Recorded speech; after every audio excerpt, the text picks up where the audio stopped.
I don't have to at all. He wants me just to talk about the chat, but I don't feel like I don't have to. It could be you, whatever you want. Oh, he didn't. Why don't you do it? Because he and I didn't have that Okay, conversation. Yeah. okay, okay. All right. This is for the Harry Potter fans out there.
welcome to Speeches. Today is Thursday, May 21st, 2020. We are so excited to welcome you middle school students back. We are so excited to welcome staff, Sunnyside staff, families, friends, supportive community members. We love that you're here. Today, we are celebrating and supporting in solidarity with 5 amazing 8th grade speakers. We have Brooklyn Thompson, Emmy Palaroni, Iona Truby, Mason Palucci, and Lou Chaley today. The 5 of you, we are here with you. We are in support with you. To our beautiful audience, thank you for being here. Thank you for remembering to keep your mics off and your cameras off as well. And not using chat, keeping your supportive comments for those Padlets. And just a quick note on those Padlets. We read those comments each day, y'all. They're incredible. Michael Jansa was so proud of them that he shared them, his pride in our staff meeting yesterday with all of our staff. So for those of you who are contributing, that is a true act of solidarity by expressing yourself and your gratitude for your classmates. And I just want to ask for any of you who haven't, for whatever reason, to just take a risk and make a comment today on one of these Padlets today. Just let your classmates know that you heard them and you appreciate them. So thank you all for being here. Before we do our mic check, Amy Kleiner. I'm here. Good morning, everyone. I'm really happy to be here. Every morning, I'm really happy to be here. I wanted just to check in and thank you all for these meetings. I think I've said this to you before. Alex and I go to lots of meetings with other principals, and we hear a lot of what I would call like kind of dominant culture disses on middle school kids and how they're showing up into meetings like this. And I just want to say again, that the fact that we can have these meetings successfully with 200 of you just shows I trust you, and you deserve to be trusted. You are incredible. And the beauty of the meeting for me is that in the moment that the person speaks, they have an opportunity to teach all of us.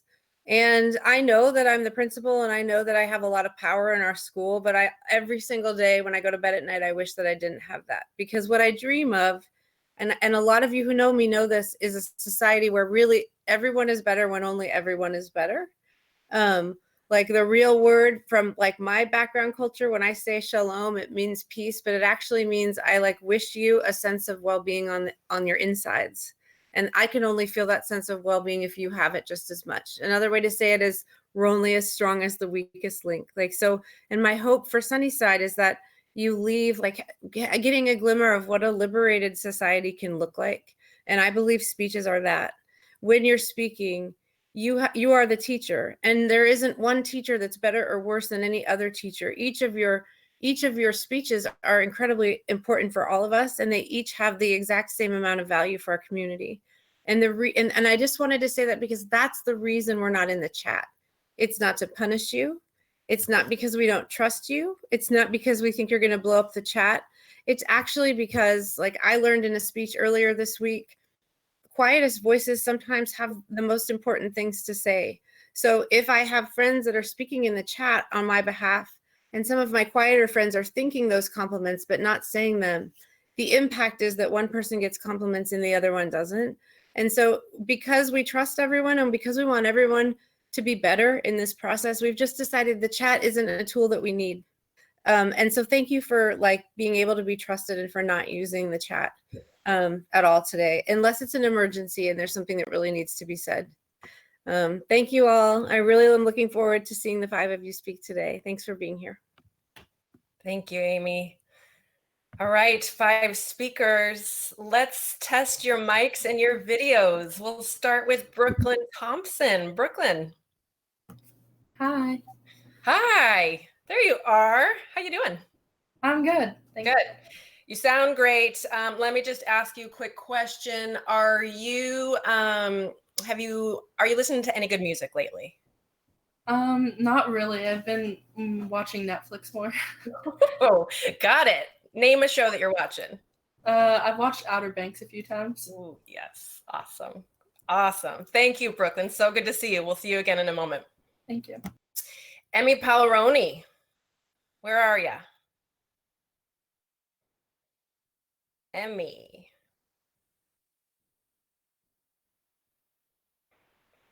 Emmy, are you here? If you're here, take your mic off and your...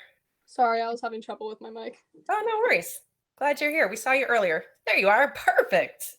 How are you? I'm good. Bit Good. nervous. Totally. Thank you for being vulnerable and stating that. I know you're not alone. You're not alone.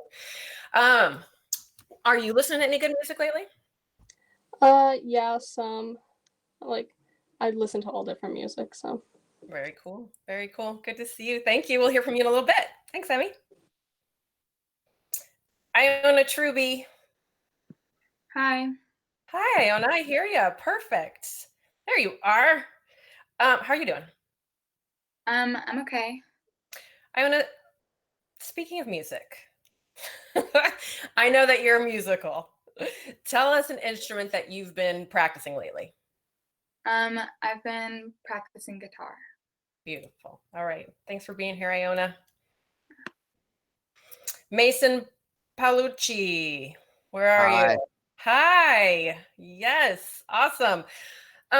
Mason, has Taylor Swift had any new hits over the quarantine? No, actually, yeah, she released a live album. How is it?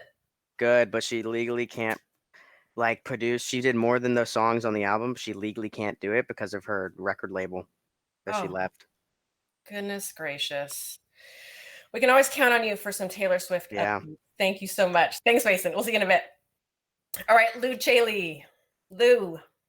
Sup, Alex? Hey, how are you? All right. Good.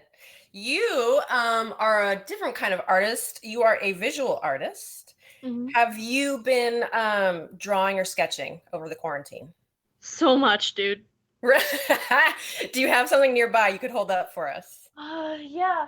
Actually, it's my environmental symbol. I did this painting.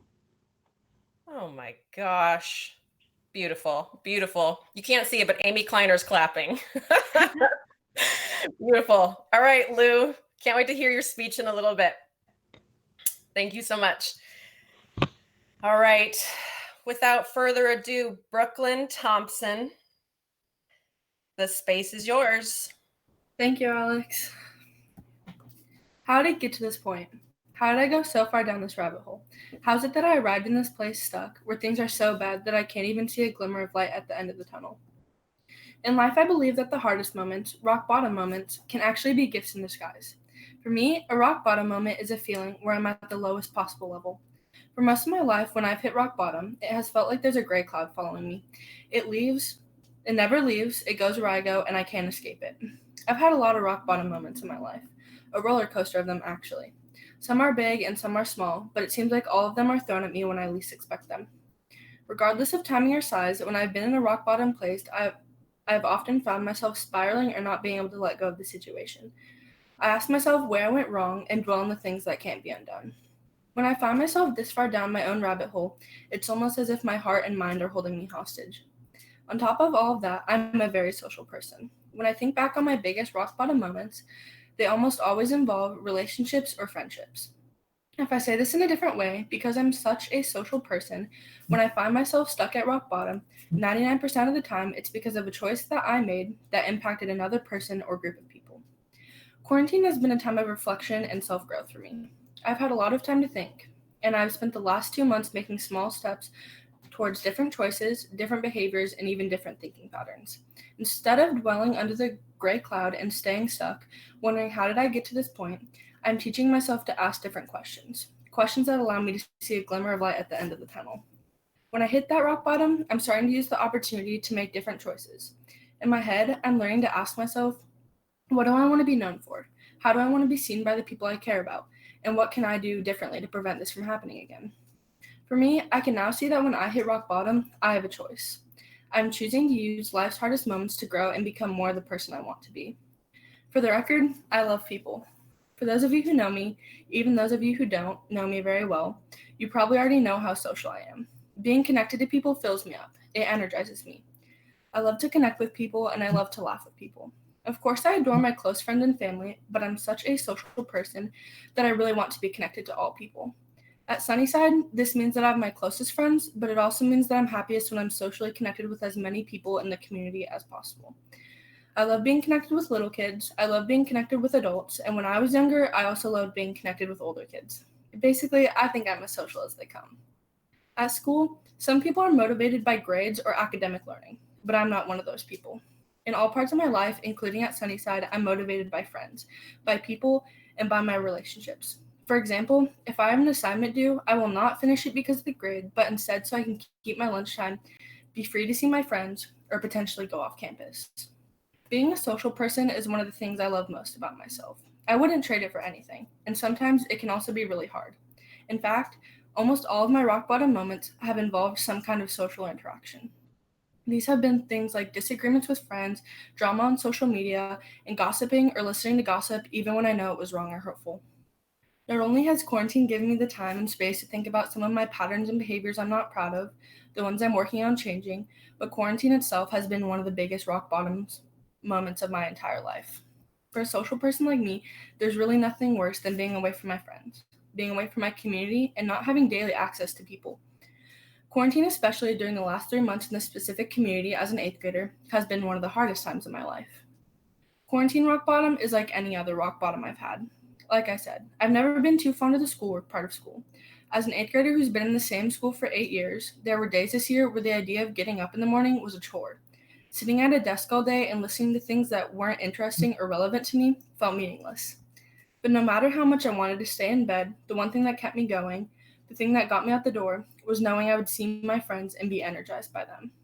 After 2+ months of being socially distanced, I have a very different perspective. Now that I have all the time in the world to sleep in and stay in my bed, I want the exact opposite of that. I would go back in a heartbeat. I would sit in any desk, I would listen to anything, in any class, if it meant that life could just go back to normal. This situation is especially hard because of the timing. For almost 8 years at Sunnyside, I have been so excited for the experience that happened in the last few months of 8th grade. Because of the pandemic, everything I love about school was gone and there was nothing I could do about it. This was a huge rock bottom. In March and April, I spent the first few weeks at home in bed staring at my ceiling, feeling empty. I had no motivation. I didn't do schoolwork and I noticed myself easily annoyed when I was forced to have conversations with people online. Not only was I alone and isolated, but I also spent a lot of time thinking about other, smaller rock bottom moments. I thought about the friendships and some of the choices I had made in the past, choices that I was not proud of. I felt myself stuck in that familiar rabbit hole.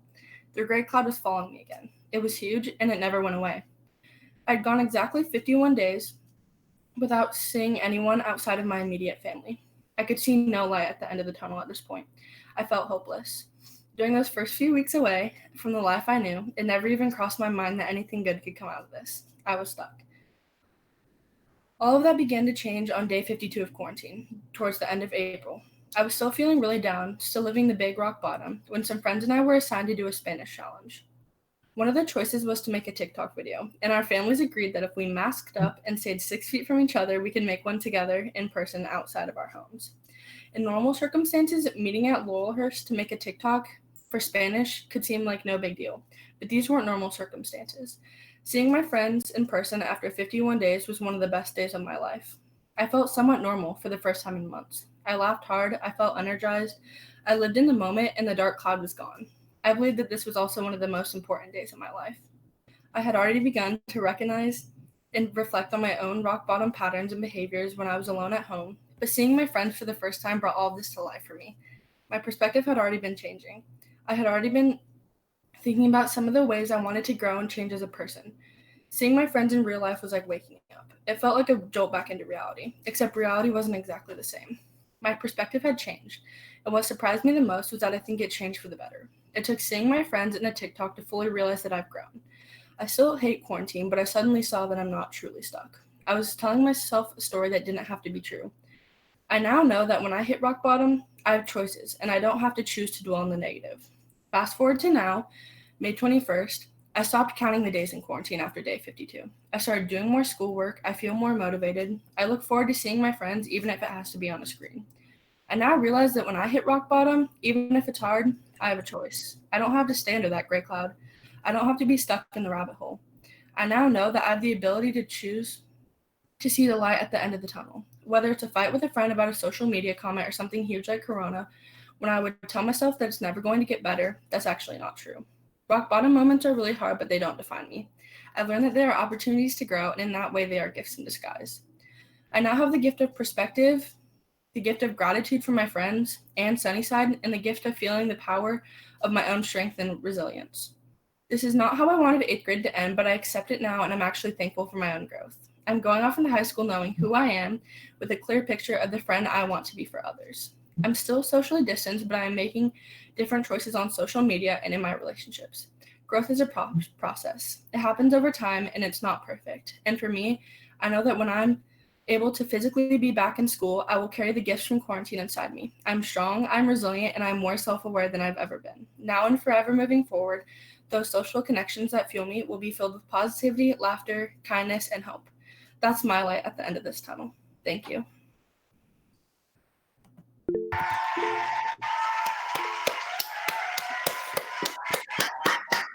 Brooklyn! Woo! Yes. Ah, Brooklyn, straight talk, the big rock bottom. I love it. Great job, Brooklyn. Great job. Well done. Emmy Palaroni, come on up. There you are. They towered over me like skyscrapers. I felt a third of the size of the 8th graders. I was intimidated and kept quiet. I was an awkward small 6th grader and struggling to make new friends, afraid to embarrass myself in front of people I barely knew. I struggled with any kind of socializing, and it made me angry. It hurt that I didn't know what made self-expression so challenging for me when for others it looked so easy. I remember the talk about being picked as someone's 6th grader. All of me and my friends were so excited to be picked. I realized that was not going to happen to me as soon as 6th grade started. I had trouble talking to people older than me, let alone people in my own grade. I watched my closest friends become others' favorite 6th graders. I did not get picked. It made my self-confidence drop. I felt even worse about fitting in than before, and somehow became more shy. The time I spent in the shadows helped me to start to observe more. I started to notice more about people, including my friends. It gave me time to see things from a new perspective. It slowed down things for me and helped me live in the moment and to observe my surroundings. Throughout my years at Sunnyside, there was this one-size-fits-all thing for how you should act, dress, and express yourself. It seemed that to everyone that's all that mattered, and everyone wanted to be popular. I found myself falling into this trap. All I wanted to is to be noticed. I tried changing the way I acted around others. The shy side of me kept me from the school, and thankfully, if I wasn't so shy, I would have lost myself in the world of popularity. I watched some of my closest friends fall into this cycle in the last few years. It left me feeling bad, but I look back on it now and I wouldn't change anything. It's helped me grow and understand my worth. Halfway through 8th grade, I started using my introverted side to my advantage. After going through 6th and 7th, I've noticed how this has helped me in many ways. I'm more aware of what's going on around me, and it has helped me with struggles between friends. My friendships have grown stronger and deeper. On April 28th, quarantine was first extended another few weeks. My emotions were scattered, feelings of worry, anger, and frustration, and some realization the rest of my 8th grade year was taken away from me. My friends were devastated that we didn't have school for so long and still are. I hate the thought of never having my last season of soccer with my team and never seeing a lot of people from school ever again. But I'd be lying if I said that quarantine was all thorns. My confidence has started to rise, and I have surprisingly felt more myself than ever. I've had time to heal. I've gone to look back at how much I've grown since 6th grade. As much as it sucks to be stuck inside and have everything closed down, it's helped me grasp a feeling of freeness, freedom to dress and talk the way I want to without judgment. Thank you.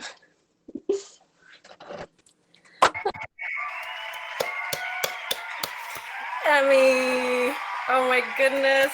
Woo! Yes. Oh, Emmy Palaroni, beautiful. Thank you. Thank you for your truth and your honesty. Absolutely beautiful. Thank you. All right, Iona Truby, come on up. The floor is yours. The sound of tiny beaks pecking at the cardboard woke me.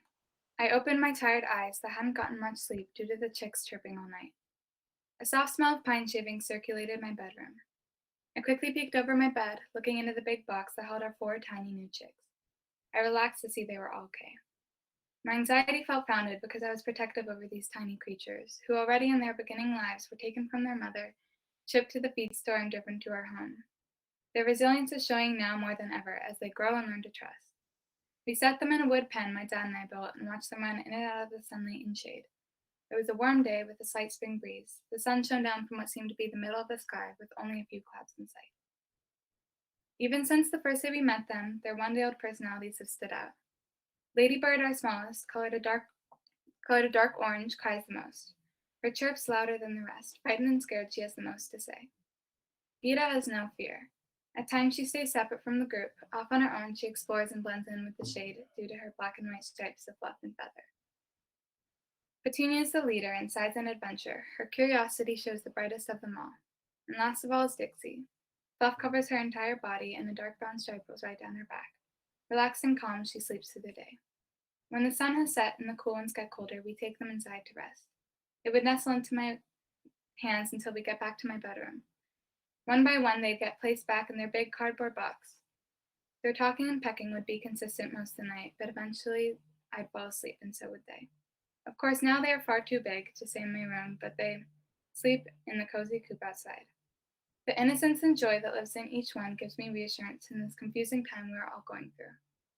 In the span of 1 week, I unknowingly had my last day at Sunnyside and learned that I would be spending my final months of middle school life online, isolated from my peers and teachers. That same week, I lost a pillar of strength in my family, my grandpa. It was a shock to suddenly not have his physical presence with the rest of our family. We were told we would most likely still have 5 years with him, so the sudden shatter broke all of my family's hearts. I couldn't imagine driving up to the small country cottage, only 30 minutes away from home, and not seeing him there. The intensity of everything going on in my life hit me hard. That week became my deepest low. Over the next few weeks, my mind was blank and empty. My eyes hurt from tears and my heart ached for my grandma who lost her lifelong soulmate. I realized I was missing the happiness and optimism I desired. I knew I needed a distraction, something to focus on and look forward to. My family and I had talked about raising chickens before, but we never actually followed through.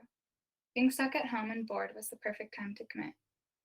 As soon as I saw them for the first time, some of that joy I was missing came flooding back.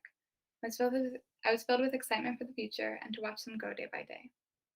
However, raising them has not been all easy. One of the first nights home, Dixie was panting and stressing. She must have been overheating and was too small to regulate. At this moment, I weirdly connected on a deeper level with her. Like Dixie, I was fragile and hopeless in the face of the loss of my grandpa and the pandemic completely changing my last year at Sunnyside. With everything stopping in mid-March for everyone, we all had to find ways to pick up the pieces. For me, during this time, helping heal Dixie was also a form of healing myself. Somehow, caring for another life helped me see past the pain and grief I was tightly holding in. An unhealthy spiral of emotion, when emotion should be embraced to build resilience. So as she healed, so did I.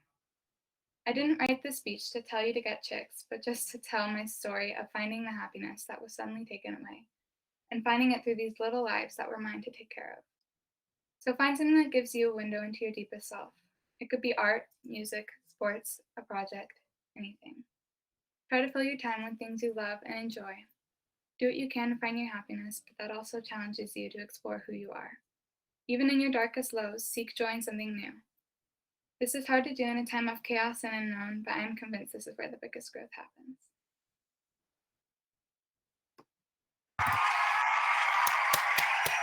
Yes, Iona. Woo! Good job, Iona. Beautiful. Beautiful, beautiful, beautiful. Thank you, Iona. All right, number 4 today. We've got Mason Paolucci. Hi. The floor is yours. Hi. My definition of home is wherever I choose. It can be more than one location. It is more of a feeling of warmth and safety than a physical place. I go to New Jersey every summer and most winters. I feel as if this is just another home. When I'm there, I do not feel like an only child. I'm worshipped by my little cousins, and I can make them do whatever I want, and I love it. It is certainly different by all means than Portland. Portland is free-spirited while New Jersey is strict. When I go there, it doesn't feel like I'm going on a vacation. It just feels like I'm going to a different home for a few months. I believe that you can be from two places. I do not define myself from one coast. I have a little bit of East Coast and a little bit of West Coast in me. It is my belief that I am from both. While going coast to coast feels normal to me, it will always be extremely special. I hop on the plane, I know where I am going, I know how awesome it is going to be welcomed back by my grandparents to New Jersey. How? Because it is home. The only family I have in Portland is my mom, my stepmom, and my dad. Almost all of my family, extended included, live on the East Coast, which is 3,000 miles away from my home here in Portland. There are definite benefits to living far away from my extended family.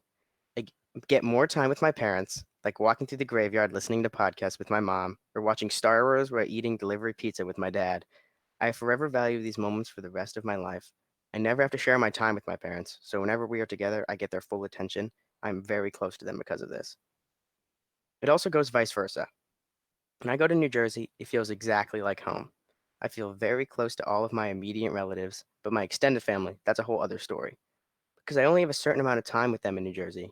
We do a lot of really fun things, like going to the boardwalk and seeing the sunrise on the beach. The time I get to spend with them makes memories that I will remember forever.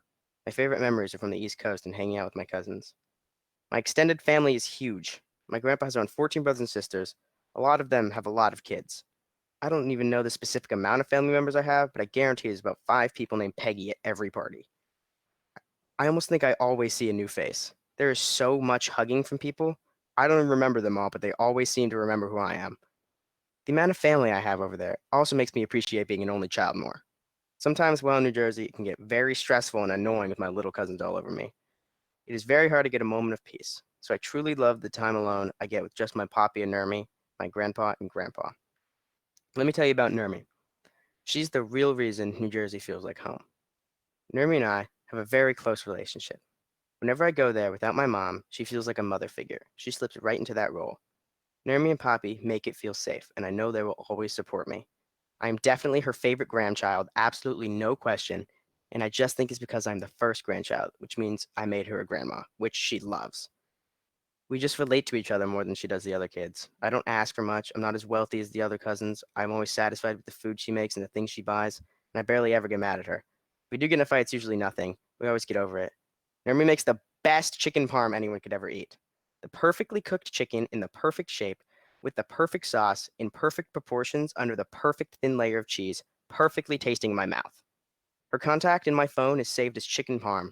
She makes it the first night I arrive, and that makes me know I'm home. Nermi is the planner type. My Poppy, on the other hand, is the opposite. If he wants to do something, he'll do it. Just this last summer, we drove to an inflatable water park. Poppy is a 67-year-old man. He jumped on it and fell and popped something in his arm that caused him to get a surgery. He has taught me to live life to the fullest, to always have fun, and that sometimes it is okay to push your grandson off a boogie board to catch the perfect wave. He is tender and caring, a 6'1" loving guy. He is the ideal person to be a grandpa, and I couldn't ask for a better one. While Portland is my home, I love every aspect of New Jersey. It is sad to think that I possibly could not be going there this summer. I miss my New Jersey family, and I can't imagine a whole summer where I won't be with them tanning on the beaches, swimming in the backyard, making a whirlpool, going to the library to pick out books, or eating ice cream for dinner, and all the fun things that make it a home. New Jersey might have to wait another year, but I'm always lucky to have my home here.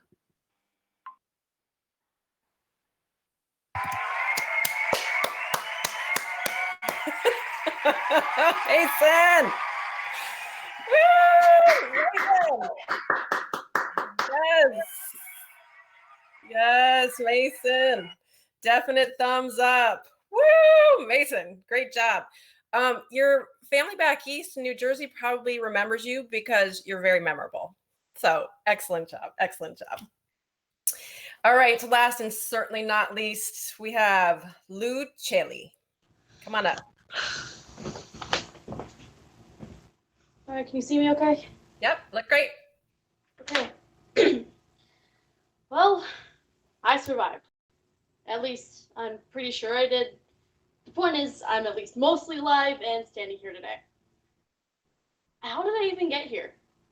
Well, 9 years ago, I came to this school.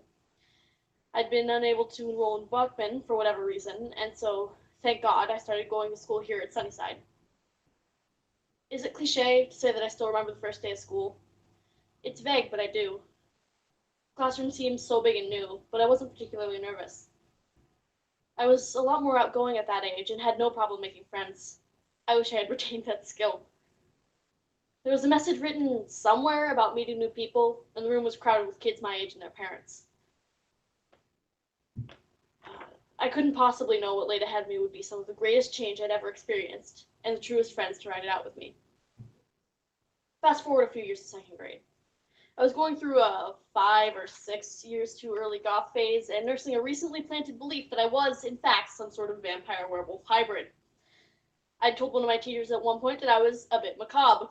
She didn't seem to know what to do with that information. I had friends at that point. I don't remember exactly how I acquired them, just that my earliest memories with them go back to about first grade. They weren't there, and then they were.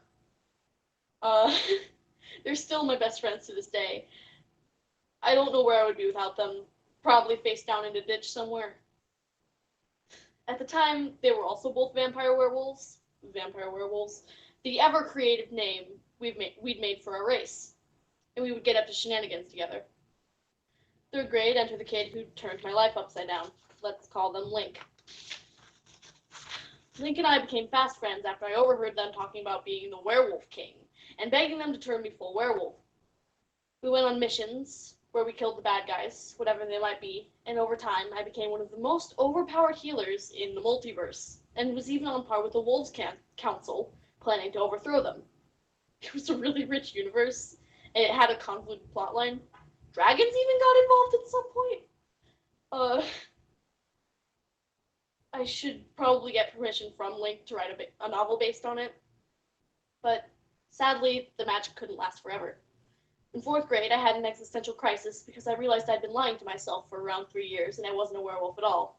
It was a shocking realization, really.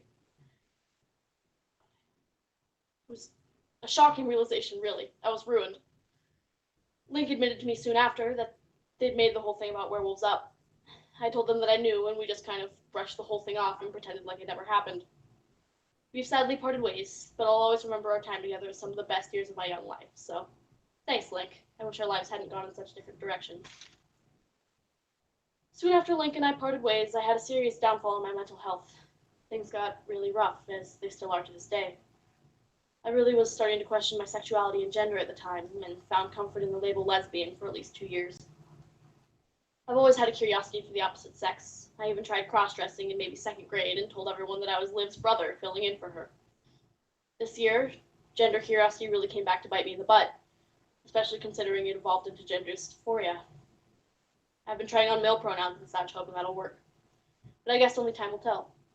I'll continue to grow and change as a person, and as I change, so too will how I experience life. Because that's what I found life is all about. Change. Change in perspective, in circumstance, and in the people all around me. Things always have and always will be changing. Sometimes for the better, sometimes for the worse, and sometimes even for the mediocre. Whatever the type of change, it dictates how things in life end up. So you either have to learn to live with it or lay down and die. And that's the one thing I refuse to do. Because I've survived change this long. I think I can make it a little longer.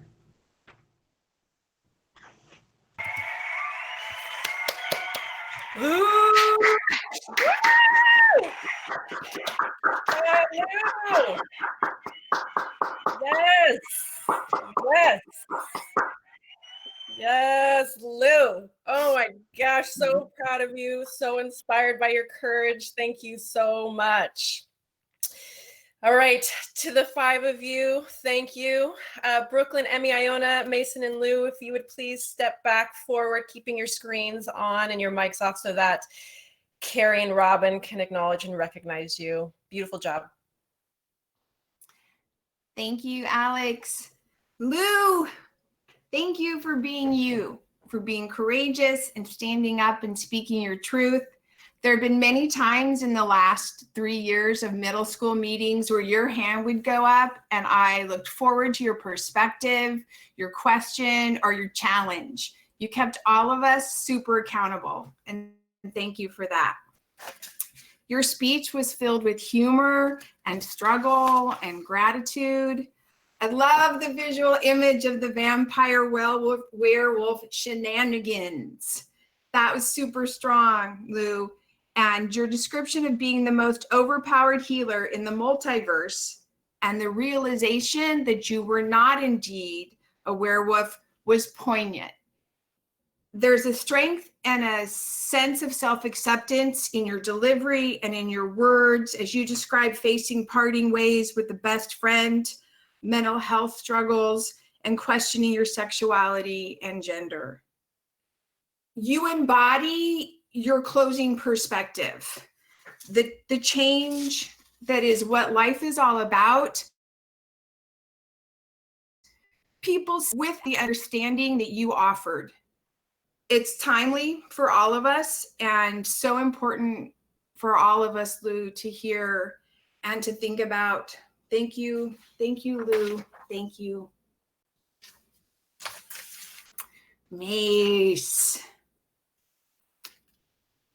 Mason, thank you for sharing your love for New Jersey and the people that make it your home.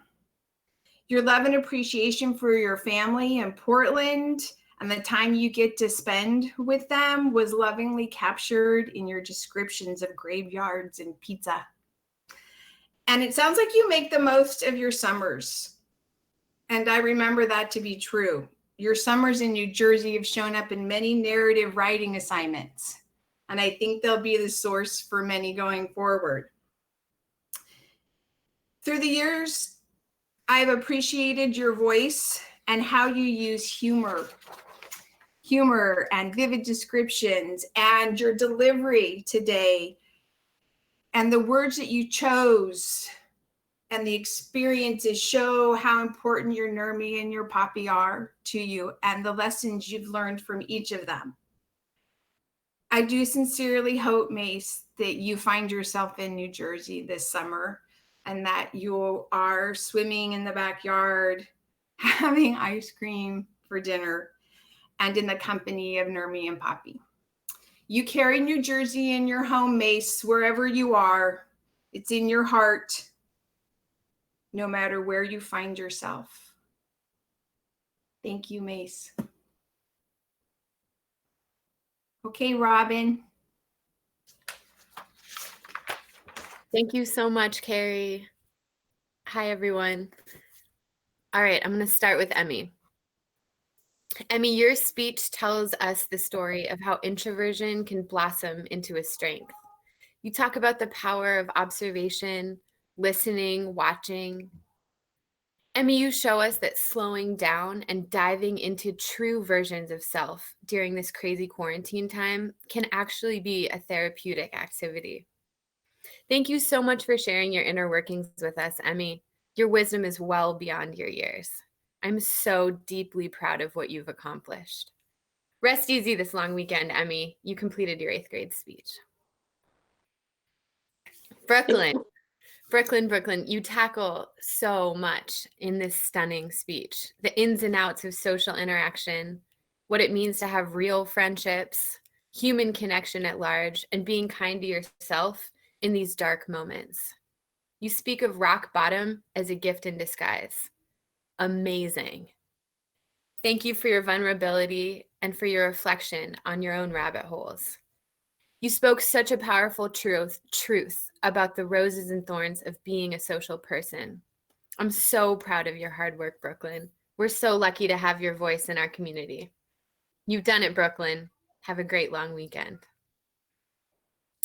Iona, I can see you and it's making me so happy. Your nurturing story of raising baby chicks through this quarantine tugged at every single one of my heartstrings. You share with us your deepest lows and how raising these small little beings has brought you strength and reflection. This speech speaks to the endless love and kindness that's in your heart, Iona. You write, find something that gives you a window into your deepest self. That's the line. That's it. It's so real, especially now. Iona, you rocked it out there. I'm so thankful you're here, and I'm so thankful for your voice. All right, everyone, Another successful week of 8th grade speeches down. We did it. You all did it. Thank you to the speakers for sharing their voices. And remember to give positive feedback on Padlet to Emmy, Brooklyn, Iona, Mason, and Lou. What you write on Padlet is an important way to show your appreciation for these brave 8th graders. Just as Alex has said, and Amy and Carrie before, we can't go up and give them high fives and hugs. So this is what we've got right now. We notice whose comments are there and whose are not. And we appreciate the courage you practice when you show up on Padlet. Participation in supporting your peers matters, and it's heard. It's not really an option. On the flip side, your silence and not showing up also speaks volumes. Remember, there's no meeting tomorrow for the furlough, and Monday is Memorial Day. Please enjoy a beautiful 4-day weekend. Sounds like the sun is coming out, and we'll all meet back here Tuesday. Stay online for a few more minutes. Mo's going to play us out with a song. Thank you, everyone, and over to you, Mo. You guys do that, wave the flag. Let's do that. Oh, oh, oh. That's too hot for me. Oh, oh, oh. Oh, oh, oh, oh, oh, oh. Oh, oh, oh, oh. Oh, oh, oh, oh. I scroll. Give me freedom, give me fire, give me reason, take me higher. See the champions take the field now. Unify us, make us feel proud. In the streets, our hands are lifted as we lose our inhibition. Celebration, it's around us. Every nation all around us, singing forever young, singing songs underneath the sun. Let's rejoice in the beautiful game, and together at the end of the day, we all say, when I get older, I will be stronger. They'll call me freedom, just like a waving flag. And then it goes back, and then it goes back, and then it goes back, and then it goes. When I get older, I will be stronger. They'll call me freedom, just like a waving flag. And then it goes back, and then it goes back, and then it goes back, and then it goes. Whoa, oh, oh, oh, oh. Whoa, oh, oh, oh, oh, oh. Whoa, oh, oh, oh. Whoa, oh, oh, oh, oh. Give you freedom, give you fire, give you reason, take you higher. See the champions take the field now. Unify us, make us feel proud. In the streets, our hands are lifted as we lose our inhibition. Celebration, it's around us. Every nation all around us, singing forever young. Scroll, scroll, scroll. Sing songs underneath the sun. Let's rejoice in the beautiful game.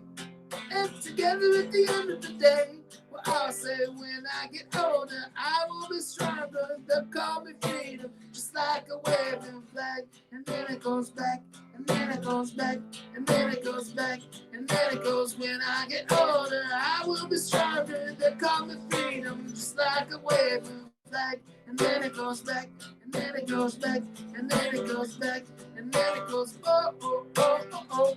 Whoa, oh, oh, oh, oh, oh. Whoa, oh, oh, oh. Whoa, oh, oh, oh, oh. Whoa, oh, oh, oh.